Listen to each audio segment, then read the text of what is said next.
थोड़ा एक apron set होता है, उसमें चाकू भी होता है और उसे तुम्हारे सामने पहले ये करेगा, पता चलता है नहीं, बस हो गया। तुम्हारे खाल को काटेगा और तुम्हारे सामने उस पिलास से जम्बूर से उसको दांत को पकड़ के खींचेगा। ईमानदारी बताओ, तुमको पता चलता है? थोड़ा सा दर्द होता है, क्या हो गया? क्यों? तुम पर कोई असर पड़ा? कोई असर हो रहा है तुम पर? क्यों नहीं हो रहा? कि वो इंजेक्शन से सुन्न हो गया। ऐसे ही देशवासियों बुढ़ापी वाले हो, तुम इतना सुन चुके हो कि सुनते सुनते सुनते सुनते क्या हो गए? सुन्न हो गए। तुम्हें कितना भी सुना दे कोई असर ही नहीं। पर एक ऐसा इंजेक्शन है कि सारे सुन्नता के शरीर के अंग को समाप्त भी कर देता है। तो ये माया का इंजेक्शन ने तुमको क्या कर दिया? सुन्न कर दिया। कौन सा इंजेक्शन लग रहा तुमने? माया जानते हो? सब बड़े खिलाड़ी हो तुम। इसीलिए अब सुनाना क्या है, इस माया का प्रभाव असर कैसे खत्म होगा, ये केवल ज्ञान के इंजेक्शन से। तुम्हारी गलती नहीं है,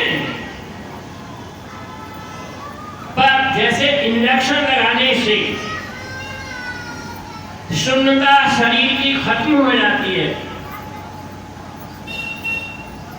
ठीक इसी प्रकार से माया का प्रभाव भी एक ही इंजेक्शन में खत्म हो जाता है।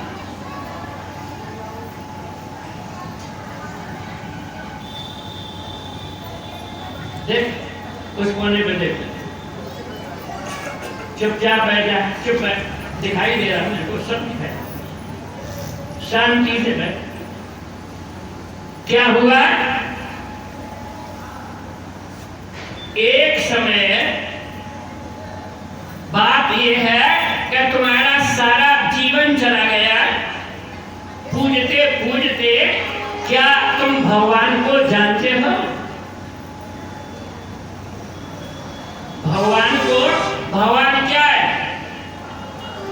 तो जब तक आपको ज्ञान का इंजेक्शन नहीं लगेगा, उपदेश नहीं होगा, आपको भगवान की पहचान नहीं हो सकती।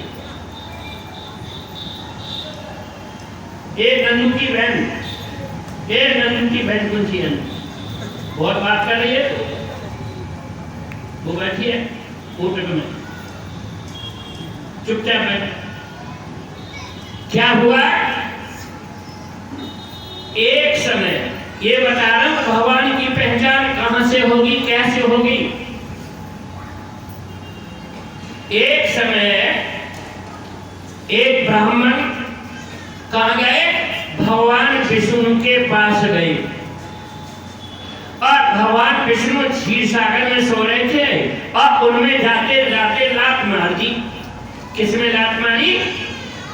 किसने? भगवान में लात मार दी। किसने मारी थी? और कहां मारी, कैसे मारी? तो तुम्हारे घर में पीतर के ठाकुर जी है ना, ठाकुर जी, उन ठाकुर जी को देखा, उनकी छाती पर लात का निशान आज और अब तुम्हारे घर में होगा। इस वक्त इसीलिए कहा क्षमा बड़े को चाहिए, छोटे को उत्पात, और कहा विष्णु को घट गया जो भ्रममारी, वही भृगु महाराज। और गए दोबारा, भगवान विष्णु ने बड़ा सम्मान आदर किया और घटघटवासी ब्रह्म, और उन्होंने क्या किया? एक धनुष दिया। ध्यान से सुनो। और कहा, हे विप्रदेव ब्राह्मण देव, आप इस धनुष को ले जाओ और तुम्हारे घर में एक पुत्र का जन्म होगा, वंशज, और जिसके कंधे पर धनुष आएगा उस वक्त सारे विश्व के अंदर उस जैसा वीर योद्धा बालक इस पृथ्वी पर नहीं होगा। और धनुष लेने के पश्चात कहा, सुन, उस बच्चे को ये भी बता देना, यदि कदाचित मेरा और उसका सामना हो जाएगा तो उसका कोई भी शस्त्र अस्त्र काम नहीं करेगा। ये उस बच्चे को बता देना, तो जो साथ बैठे वो आगे को आ जाए, जगह खाली पड़ी है तो बाहर पीछे वाले दिखाई देने लगे, सबके इधर को सके, ये जगह छोड़ दो कोई, बस टोपी वाले बाहर, राजा मरासी वाले इधर। प्रेम से बोलिए सियावर रामचंद्र की जय। धनुष लेकर के इस बात को सुन के प्रभु महाराज घर आए और कुछ दिन के पश्चात उनका ज्येष्ठ पुत्र, उसकी अर्धांगिनी के एक पुत्र का जन्म हुआ। क्या नाम था? रानी का रेणुका, जमदग्नि की पत्नी। और एक पुत्र पैदा हुआ, पुत्र का क्या नाम रखा गया? परशुराम। और जैसे परशुराम की किशोर अवस्था हुई तो प्रभु महाराज ने उस पुत्र के कंधे पर अनुष्ठान किया वेद के विधान से, और वो धनुष कंधे पर, और जिस पर कंधे पर धनुष रख दिया उस बच्चे को ऐसा एहसास हुआ कि इन संसार में कोई वीर योद्धा है नहीं, किशोर अवस्था। और जैसे धनुष को लेके प्रस्थान करने का निश्चय किया, उसी वक्त प्रभु महाराज ने कहा, पुत्र सुनो, कदाचित आपको लड़ने के वक्त और कोई पुरुष सामने आ जाए और तुम्हारा परसाय धनुष इत्यादि कोई शस्त्र अस्त्र काम नहीं करे तो आप ये समझ लेना ये रमा का पति है।